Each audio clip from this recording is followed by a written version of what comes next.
There we go. All right. Hey, everyone. So welcome to this talk by Eric Lee and Nneka from Aligned Climate Capital.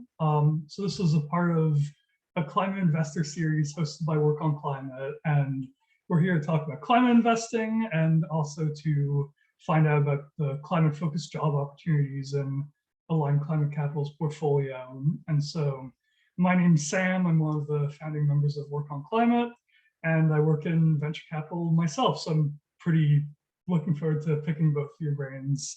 And Eric and I had a really quick chat, maybe like 10-minute chat the other week. So it was way too short. So I'm just basically as excited as you guys to learn more about Aligned Climate Capital and about your stories. So I think the last bit of housekeeping, this event's hosted by Work on Climate, as I said, and I don't know if we have any attendees right now who aren't in the community or attendees who might be watching online after, but for anyone who doesn't know, Work on Climate is a Slack community, actually the world's largest climate Slack community, and we help people pivot their careers into climate change and climate entrepreneurship. So I hope you join us at workonclimate.org. And last thing I'll mention is the event is being recorded to be posted later on the Work on Climate YouTube channel. So yeah, I mean, that's all the housekeeping. Nneka, Eric, take it away. Great, thanks for hosting us. Eric, would you like to start? Yeah, thank you, Sam. It's great to be here. I know that when we chatted, you wanted us to explore and give insight into our own climate journey and how we ended up in this space as well. So I'm happy to kick it off and then pass the mic to Nneka and for her to share her climate journey. But like many of you guys, I did not start in the climate world. I actually went to undergrad studying biology and business, actually on the pre-med track, and was looking for various different ways to explore and use my biology degree outside of the field of medicine. After I found out that classes like organic chemistry, physics, and biochemistry did not really entertain what I wanted to do. So I think this was about senior year in college, I was talking to a lot of mentors and a lot of professors in the space, and they really encouraged me to explore the field of sustainability. Back then, sustainability was more so of a buzzword, really didn't have substance behind what it actually was. So I was a little timid to explore the space, but heeding to their advice, I applied to a master's program in sustainability management. I got my MS in sustainability management at Columbia University. And I think that's where my climate journey actually began. Taking various different classes and taking different initiatives to get involved in the space through internships and volunteering opportunity. I was quite overwhelmed with all just the areas that the world needed attention. So for example, there were urgency in food, hunger, health, climate, the list goes on, and I really didn't know how to focus my attention. But through my internships and courses, I really realized that climate change is our generation's and the next generation's biggest problem. Affects people across borders, it affects people in various parts of the world, and it really does take a global effort to curb the disastrous effects of climate change. So for me, while I was thinking about my career trajectory, I was really seeing how I can make the most impact myself. So I was sitting in my dorm room, just thinking about how I could go about this. And for me, it came down to two things. One, you could be a policymaker or in the policy space, enact change from the top down through regulations, through kind of monitoring large corporations and curbing their emissions, right? The second approach is to be an investor and influence capital towards climate change. The second appealed to me more.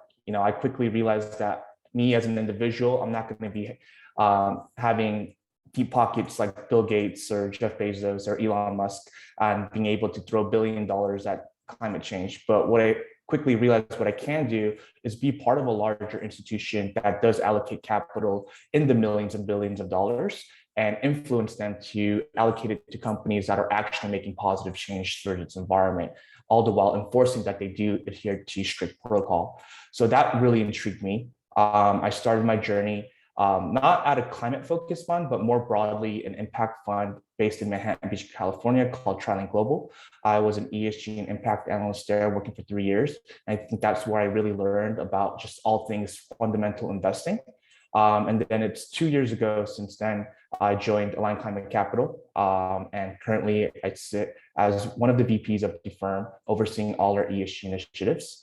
And with that, I'll turn it over to Nneka. Thanks, Eric. So my journey into climate started with a very basic human need, was that I wanted to be rich, but I didn't think that the road to wealth came from climate. Actually, I thought the opposite. I was in college and I was looking for a career that, made the most money. And every time I'd open up the Wall Street Journal, there was someone at the hedge fund making billions of dollars. And I said, I want to do that. I didn't even know what hedge funds did, but I was like very intent on working in finance and Wall Street. And I had a couple of internships. And I was certain that that was the path for me, doing asset management and analysis. And then the 2008 crash happened, and I went from having lots of career prospects to the whole world kind of going through chaos. And I thought a logical way to do, what the most logical thing to do would be to go to grad school and kind of hide out and get new skills. So I did a master's of finance program at Tulane.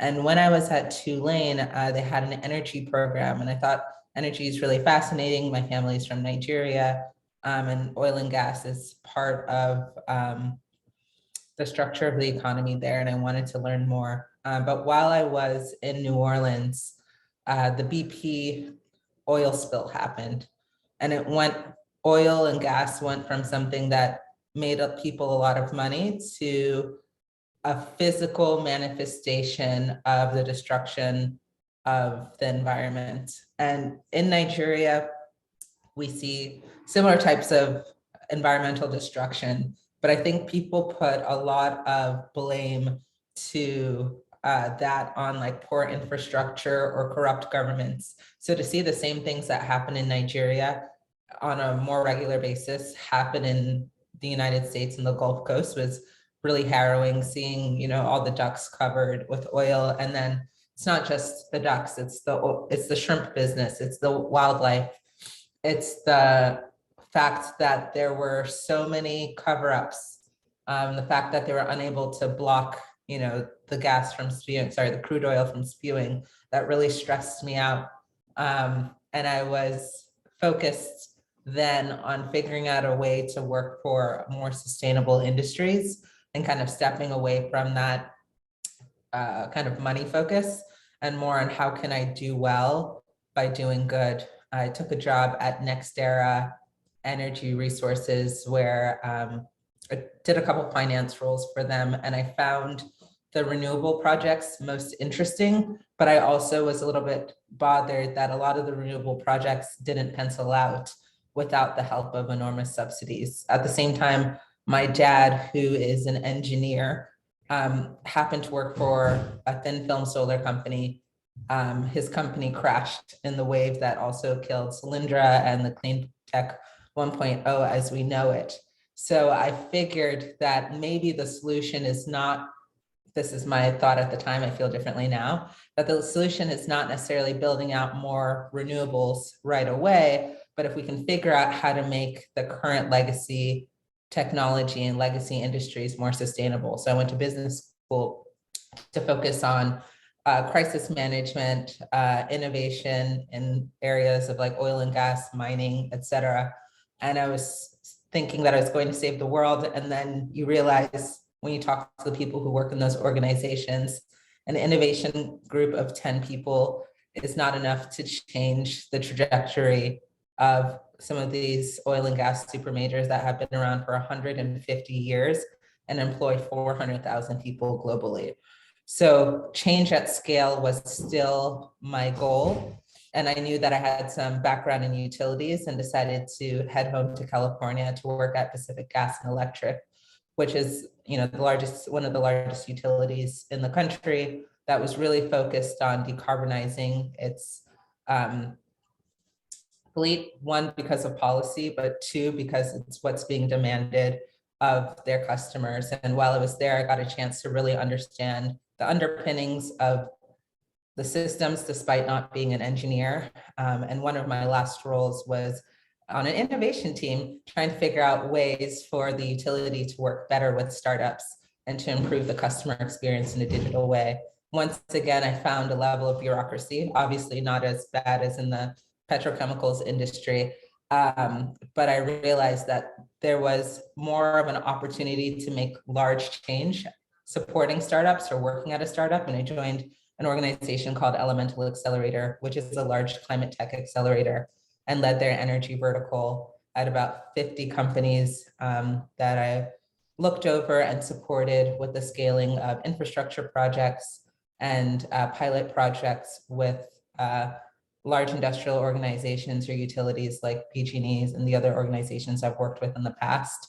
At the accelerator, it was great to help companies on the ground floor, but I was really yearning for additional support. So I joined Align Climate Capital to help make larger investments and offer kind of that support after organization comes out of something like an accelerator or an incubator.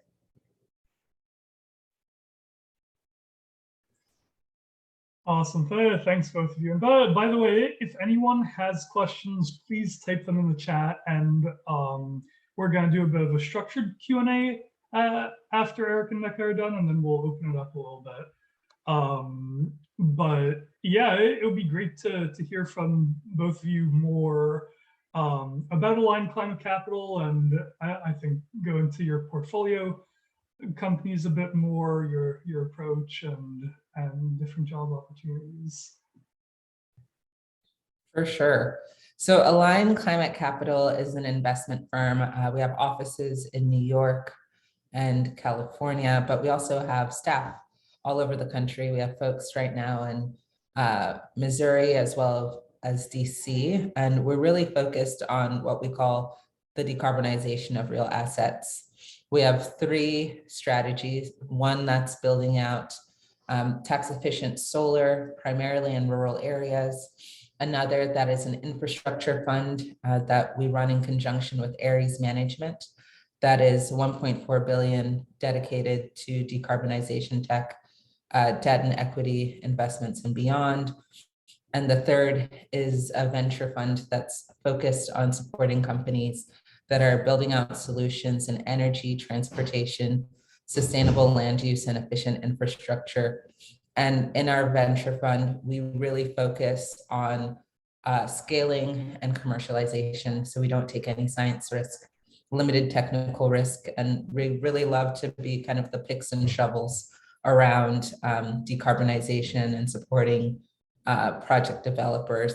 Right now, in our portfolio, we have 5 companies that we've invested in publicly and more to come. And some of those companies include Sealed, which is doing financing for energy efficiency retrofits, Pulse ESG, which Eric can talk to more a little bit later, which is providing the kind of software architecture for companies to report their ESG metrics. We have Clean Fiber, which falls under the circular economy category, I would say, which is using waste from the cardboard recycling process to create some of the market's best home insulation that's faster, I mean, not faster, but cheaper, more flame retardant and efficient than the insulation on the market.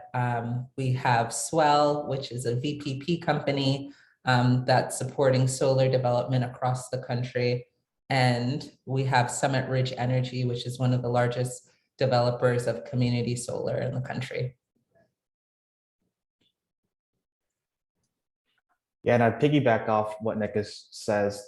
In all 3 of our strategies, we integrate ESG as a lens for our investing tool. So, we implemented ESG not only because it's the right thing to do, but we really think it adds value to our overall investment process. And to give you guys a little bit of insight into how we approach ESG and what our philosophy is behind it. So at a very high level, we bifurcate ESG investing into two distinct practices.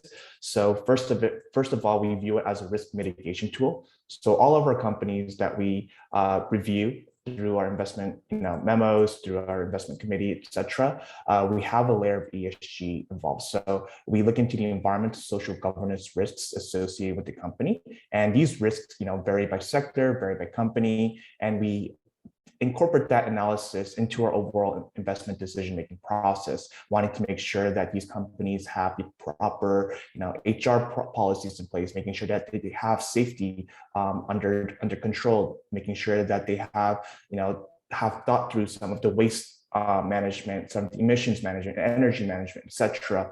And then we couple that with impact. I think a lot of times in this industry, people conflate the two terminologies, ESG and impact.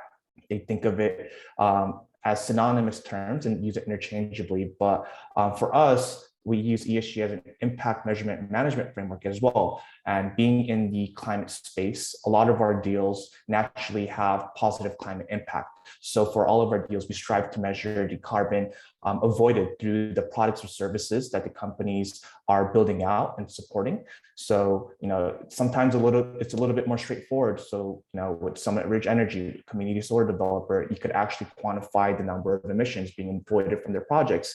Sometimes we need to get a little bit creative with the ways that we go about it. So, for example, the company Clean Fiber, their home insulation system. So we compare it to what the current market standard is and comparing it to what Clean Fiber is doing, and just finding ways to robustly and quantitatively capture the carbon emissions avoided through the company's product in this case.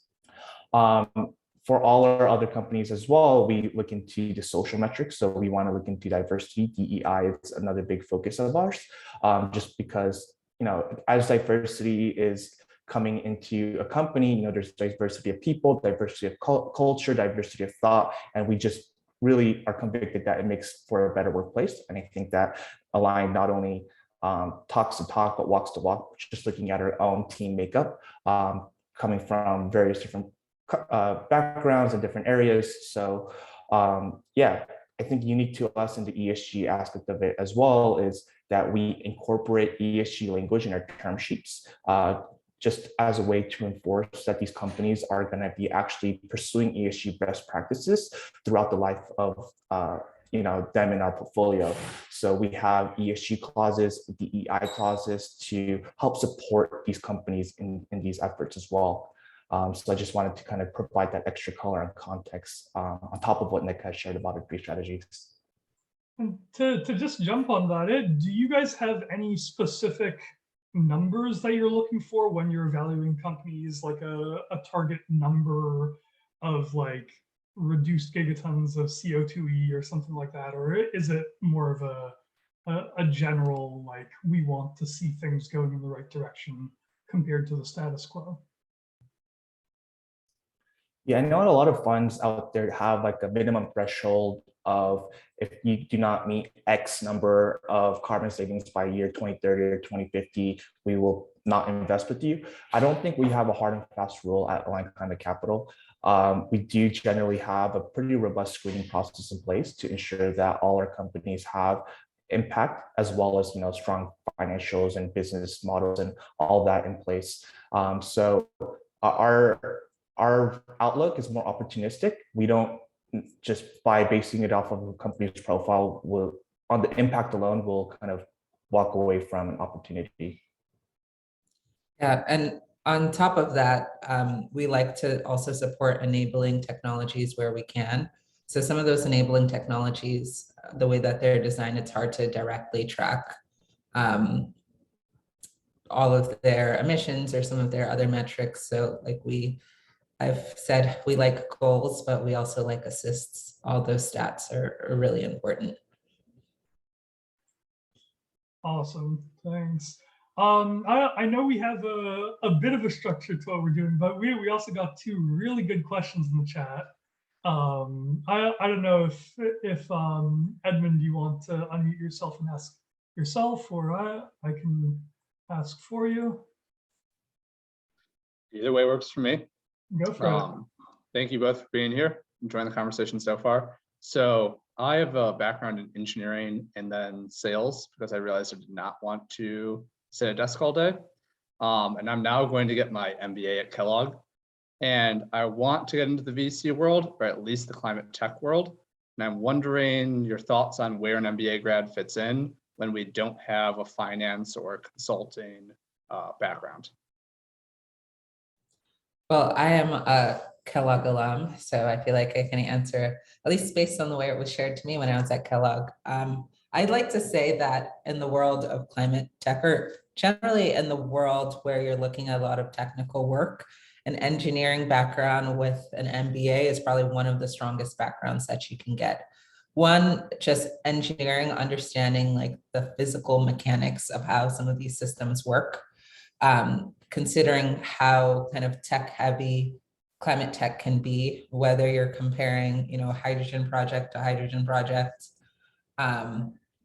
So one, just having that gives you a leg up when you're looking at some due diligence. The second part that's really beneficial is the MBA. And I like to think of MBAs as opportunities to do two things, kind of create a clean slate for you to do something different and hop into a new opportunity, or to like really lean into an area where you know that you want to focus. Given that you know that you're interested in finance and venture capital, I would say this is your opportunity to take as many of the finance classes that you can. And I don't know if Kellogg still has the opportunity that for the summer beforehand, and a lot of business schools do this, there's a finance intensive or refresher for folks that haven't started in the finance industry before, so that when you get to your first quarter or semester, you can hop into some of these more specialized classes right away and fill in whatever you feel might be a deficit, whether the market feels it's a deficit or not. Additionally, most business schools have industry specific groups and clubs. So I would join, the venture capital and private equity club. I would join the finance club. I would join the clean energy club. I would join the sustainability club. And I'm sure that there's more clubs that have opened up since I've left Kellogg. So then when you go into interviews, you say essentially like and then obviously you want to intern in venture if possible, and or an accelerator or another place that has shown that you have done the actual work of potentially picking or sourcing or doing due diligence. There are also some labs, venture labs, where you have the opportunity to be kind of like a junior associate at a local firm, or a remote work experience that's almost like a part-time job during the school year. Awesome. That definitely helps. Thank you. Carla, what would you like to ask your question? Yeah, thanks so much. So I know that there was like an accelerator program mentioned, and I also didn't see on the website if it was like what level you want invested in. So I was kind of curious about more of like if accelerator programs are preferred by VCs, and if there is any kind of like, I don't know, maybe like equity concerns or anything like that later on, or how that's kind of viewed in the investment portfolio models. Yeah, I think every VC is different. For us, we don't see that as a preference, like a positive or a negative.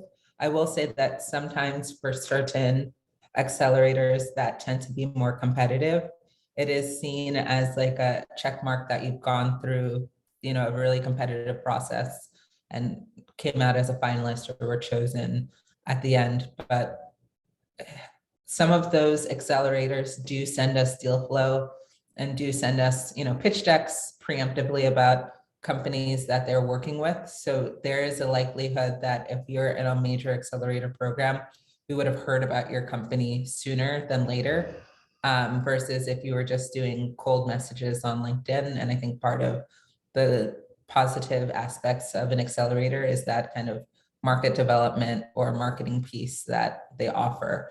The other place where I see accelerators can be really helpful, depending on what stage you are as a business, is helping to tell the story or the value proposition of your business very clearly. There are times that we talk to founders that have phenomenal businesses, but don't know how to tell their story really clearly. And if you're in some of those accelerator programs, that's what they get down your elevator pitch, the so what, so that when we have a meeting or an intro call, I can very easily go to my team afterwards and say, this is the business that they're doing, this is why it matters, and this is how it's a good fit into our organization. The equity concerns, there are some accelerators that take warrants, other accelerators take a percentage of equity. I will say you have to make the decision as a founder to understand, like, what is the value associated with this incubator or accelerator for me. If it's that you need, a lab to actually do your experiments and a workspace and a place to commune with other founders, and you think that you can't get that cheaper elsewhere, or it just doesn't exist outside that specific accelerator, then it sounds like a good, decision. If it's a situation where you have an amazing tech that's really kind of complicated and you haven't figured out a way to successfully tell your story to the world, then it might be beneficial.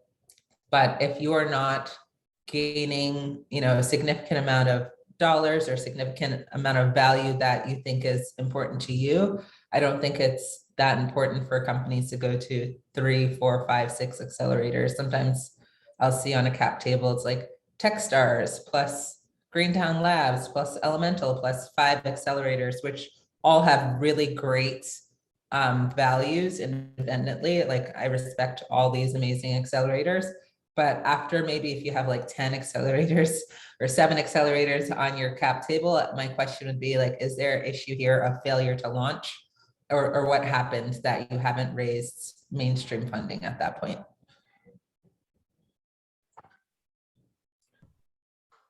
I think Nneka, sorry, just to follow up on that, because you mentioned startups telling their story and how accelerators can help with that. I'm kind of wondering, and to maybe set the stage for you guys, let's say you're just walking into a meeting with founders. You sit down to the meeting, and within 2 minutes, you know that you're not interested in investing. Is there a common thing or some common things that the founders may have done when giving the story to like give you that impression? Eric, I'll let you take this one first. It's a great question. I think I was trying to say, I don't think we really touched upon our venture strategy yet, right? So I think it'd be helpful, Nneka, if you want to kind of lay out what we do, how we think about investing in the space, the areas of focus, if we lead, follow on, etc.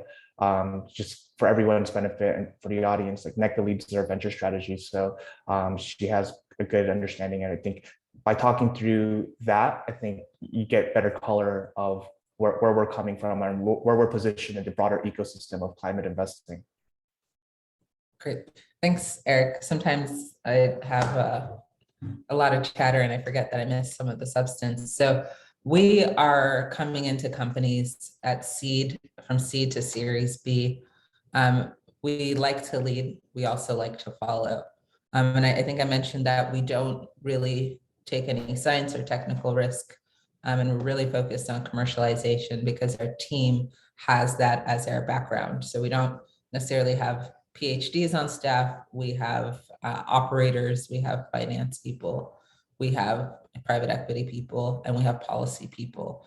So when we're looking at the companies that come into our portfolio, we're always thinking about what can we do as an organization to be the smart money and offer more than cash in the bank account, whether that's connections to the folks that we know, whether that's strategizing over the next set of grant or policy or regulatory factors that might improve your business, whether that's offering strategic support as a board member or being able to pick up the call and work alongside our companies. So we think of the companies we invest in as being ready to be acquired or to go public, et cetera, within 3 to 5 years. We're looking at investing in decarbonization the way that a non-impact investor would, and we're not taking concessionary returns. So all of the things that we invest in because we think not only is it good for the planet, but it's also good for all of our pockets. And then a lot of our metrics are to ensure that, you know, our do-say ratio is 1-to-1, and that we're actually acting upon the things that we say that we care about. And as part of the work that we're doing as well is helping our portfolio companies ramp up to become, you know, more impact-oriented businesses, not just in their solution to the universe, but also about how they run their business internally, supporting with hiring, and any other business practice they need their support on. Yeah, and Sam, like with that said, to your point on your question of what makes us, you know, look away from an investment, I think we want to be smart capital, right? And we do have a pretty strict investment mandate. We know what we're good at. We know what we're not good at, right? We're not tech experts. We don't do deep science and all that. So I think based off of the screening that we set up for ourselves, we kind of have a high level of understanding of at an early stage, what investment companies that would fit within the bucket of capital that we want to be allocating out of and what wouldn't fit for us. So having established that, I think, you know, 2 minutes up front, having a conversation, we'd have a really good understanding if this is something that we'd like to pursue further. Yeah. And I think the number one thing, like when a general company comes to us, is just the status of their technology. If you're in the prototype space or you haven't had products to market and it's not like a well-known technology like solar that we know very well, it's hard for us to make an investment in that space. So like there are so many fantastic battery chemistries out there, but we can't help you. That's not our thing. So I would say when people are talking to VCs, just understand like what their thesis is so that it's a good use of both of your times. I think the second piece is when I talked about storytelling and what people do wrong versus do right, is they maybe, and I think this happens a lot with people who have lab backgrounds or science backgrounds, that they talk about really cool things that the science can do and don't tie it back to an economic output. So it's like, oh, it's so cool that your widget can do X, Y, and Z, but what's the so what? Is this, you know, at market cost? Is it cheaper? Is it easier to distribute? Or is this an islanded technology that we can't really sell outside of this specific area? We're really focused on multiplicity. Can we do it in California? Can we do it in New York? Can we do it in Canada? Awesome, thanks. I saw Christian had a great question in the chat. Christian, do you want to unmute yourself? Yeah, hi, Nneka, hi, Eric. And my question, I just have a very nice question. And I'm currently living in Lagos, Nigeria, and I have a strong interest in climate investment, climate tech, as well. So I just want to ask, like, what advice can you give to someone like me who, just recently starting out in the space? I have a background in marine sciences, and I recently finished my bootcamp, a software programming bootcamp. So I want to know, like, what advice can be given to someone like me who's just starting out and also has a strong interest in, getting involved in climate investing and climate tech at the highest level, considering my location and all that. I want to know how. Yeah.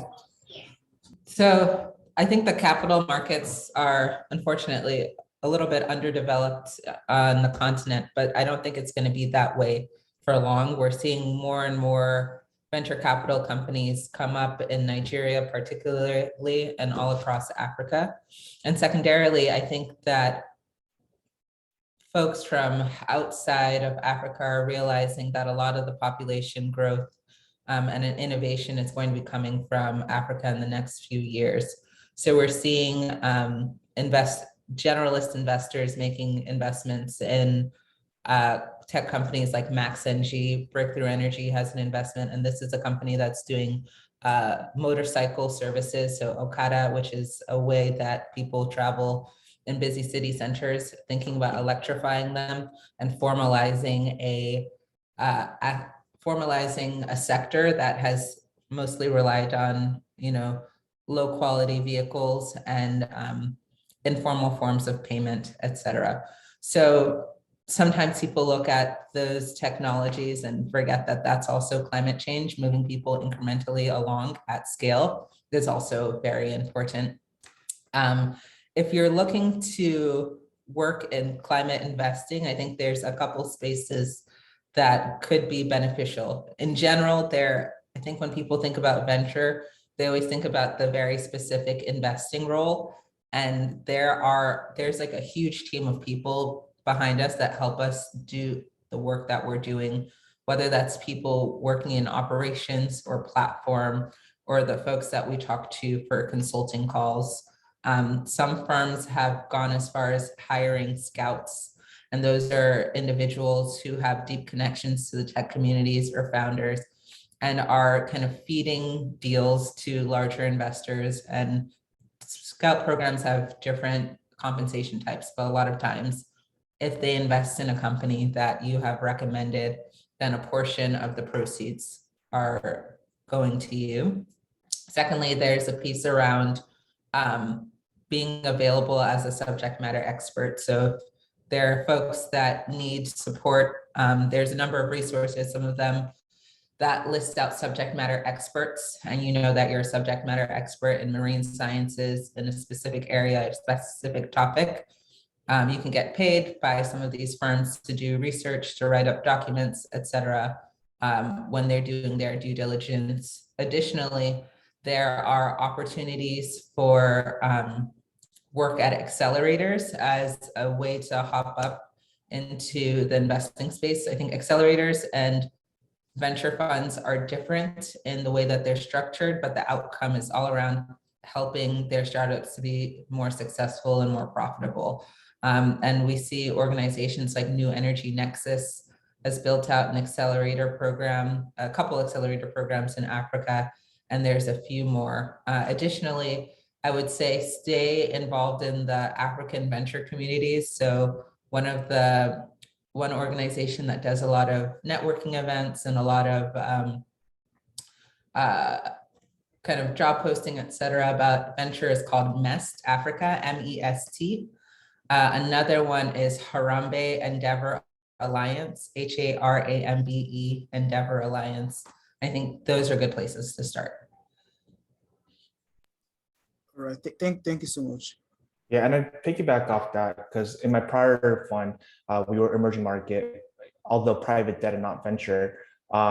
We worked with a lot of fund managers investing in sub-Saharan Africa specifically, and I'm coming from the biological sciences background, not quite the marine sciences background, and transitioned into the investing space myself. And one piece of advice is don't be afraid to start off as a generalist or working and getting familiar with the whole overall investing landscape. And I feel like as you develop the skill sets and develop an understanding of how this ecosystem and how this industry works, you're going to be able to bring the climate flavor to the firm that you're in, and then transition that way as well. So I just wanted to supplement what Nneka has shared.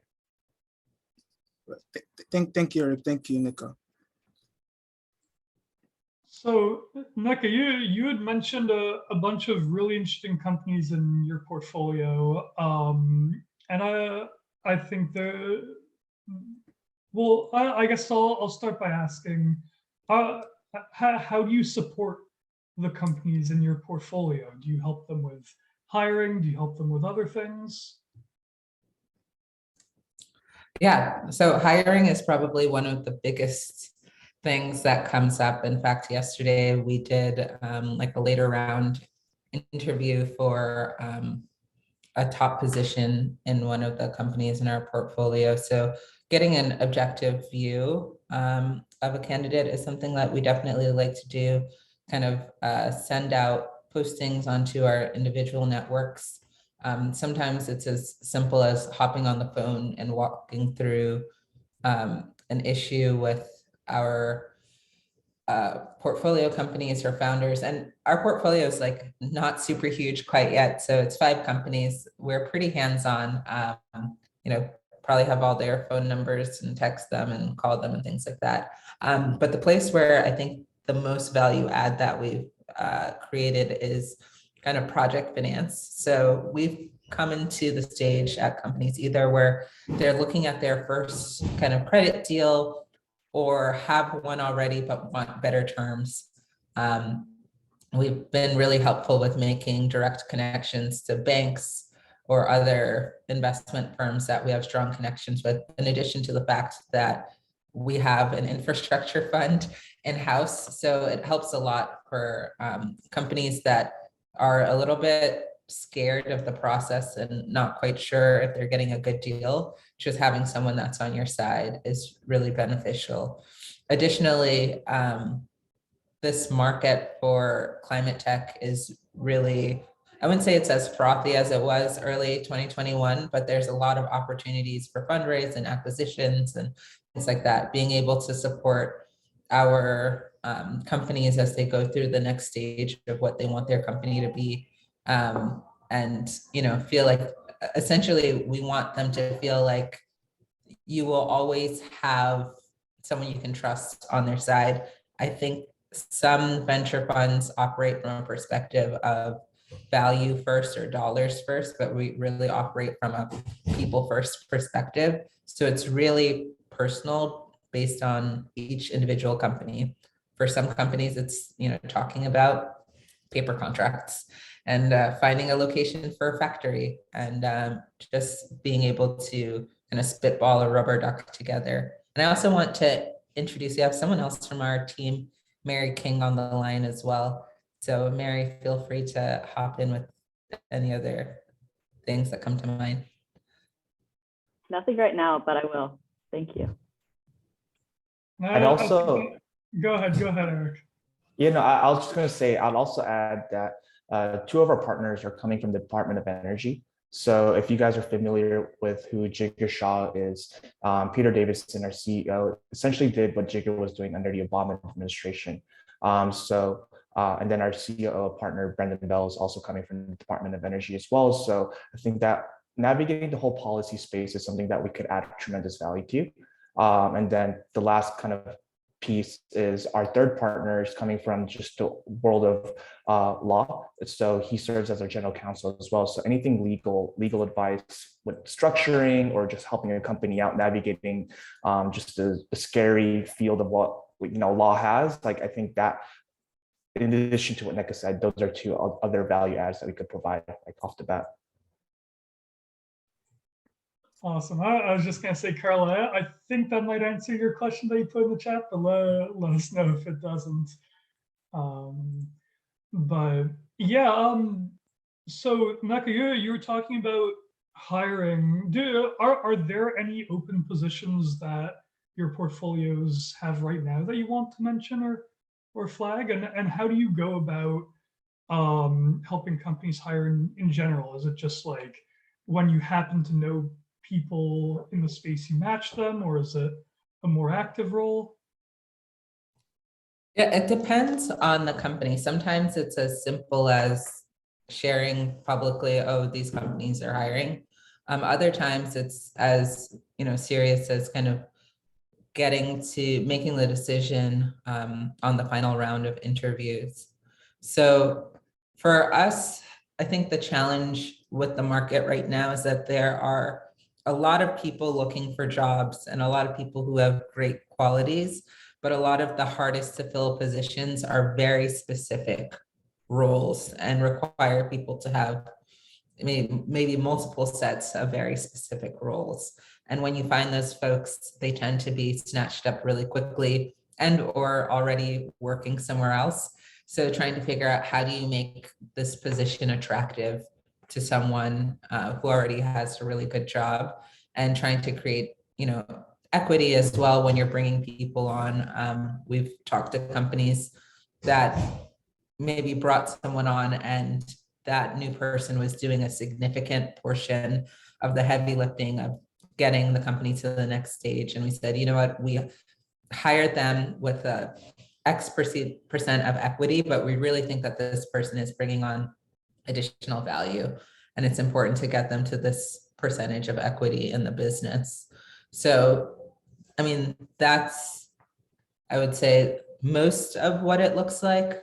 And then I would say that every company in our portfolio is hiring, particularly around, data, finance. I feel like we can probably get you a full list of all the roles, but structured finance is pretty popular in terms of topics. I will say one of the other kind of successes that we've had recently with one of our portfolio companies, Clean Fiber, is just seeing how they've been able to get around the challenges of hiring in a manufacturing environment and creating a corporate culture that will encourage people to stay by offering, higher pay than typical for manufacturing, offering benefits that are not typically offered in a place like Buffalo, New York, which has been so awesome to see that, their turnover rates versus the market is like significantly lower on their employee satisfaction is increasingly higher, and the loyalty that their employees have is kind of magnificent. And I'm also learning from our portfolio companies about best practices and seeing what we can take from one company to take to the next. Yeah, I went through the exercise of looking into all the jobs that our portfolio companies have posted. And as of 2 days ago, there's 40 plus job openings across all our portfolio companies. And feel free to check out our website. There's a portfolios tab where you can see what the companies are and what they're doing. And there's a link to their website. But yeah, like Nneka said, there's tremendous opportunity in sales, business development, finance, tech, pretty much across the whole spectrum. So I'd encourage everyone, if you guys are interested in like looking for different opportunities, check out our portfolios page and click through, see what you find. Yeah. Additionally, I feel like part of the things that Eric has worked on is also incorporating diversity in hiring practices. So when companies sign our term sheets, we have in there asking that they take on more inclusive hiring practices, and that's something that we're also tracking over time. So we think it's a beneficial and practice, diversity as a value proposition, but that's another way that we support as well. Awesome. And you guys should definitely also feel free to post on the Work on Climate Jobs channel with the link and get some eyeballs on the opportunities there. And so when you guys are doing these, say, mid-level hires, how important is domain expertise if someone's like trying to transition into the climate space or transition to a new type of role?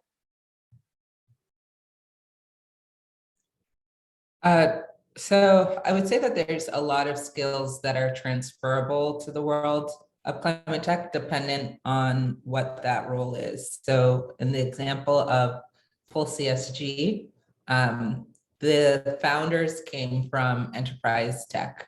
So these are folks who came from companies like TIBCO and Oracle, who said that there has to be a better solution for the way that we're looking at ESG, and also to keep people honest about the actual work that they're doing internally. So they took the skills that they had with software and databases and stock markets, et cetera, and brought them to climate. I think that's a perfect example of how people can kind of take transferable skills. And then when they brought on people from their sales team, they got people from like the World Economic Forum or people who know how to build partnerships with high level entities. So I think if someone had asked me, hey, would someone from the World Economic Forum be the best bet for a business development or sales role? I think automatically my brain wouldn't say yes without looking at their resume, but understanding the skill set that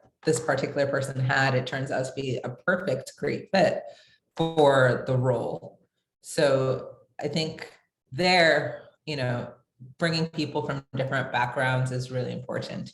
Now, when we're talking about, EV charger installation in the area of a regulated utility, I think you do need to know someone who understands interconnections, permitting, technical requirements, grid interconnection deeply, because that's not an area where, you have time to ramp up when the EV markets are moving so quickly and the projects are happening today. So it's a mix. Awesome, thanks. So I think we might have time for maybe one more question. If anyone has a question, feel free to unmute or put in the chat. Otherwise, I will go ahead and ask one myself. I'll give about 10 seconds in case anyone has a question to ask.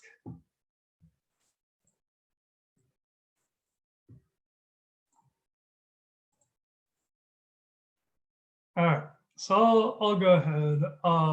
So yeah, I guess my last question for you guys is, do you have any advice to share with people who are trying to structure their application for a role in your portfolio? I think I'll take an initial crack at it. I think to Nneka's point earlier, depending on what industry you're coming from and what you're trying to get into, I think there's a lot of room to highlight your transferable skills. In the operator world and finance world, I think those transcend all industries and all sectors, and it could be applicable to all. I think that networking is a huge key, right? You guys are all in the work on climate community, and you guys are in this space talking to people, networking with people, and you just don't know when your next opportunity will come. And I think, not even for networking's sake, but it's also a good way to develop your understanding of how the climate tech landscape is structured, and seeing what type of technologies are out there, what people are doing, what investors are investing into, why they're putting their money into that space, etc. So yeah, transferable skills and just like getting plugged into the network would be my two key highlights. Awesome.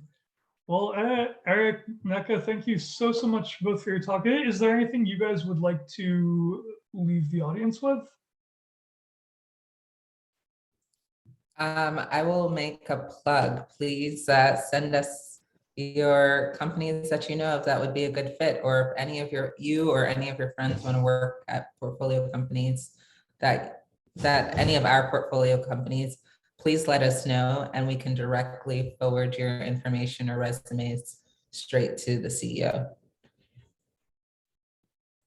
Awesome. Well, thank you again so much to you both. Thanks for everyone for attending. And I've made a thread in the Work on Climate Events official channel, and we kind of have a tradition to post one thing that you learned about the event, which is super helpful to let the speakers know what stuck with you guys, and also helps people who didn't get a chance to attend and like figure out why they should watch the YouTube video.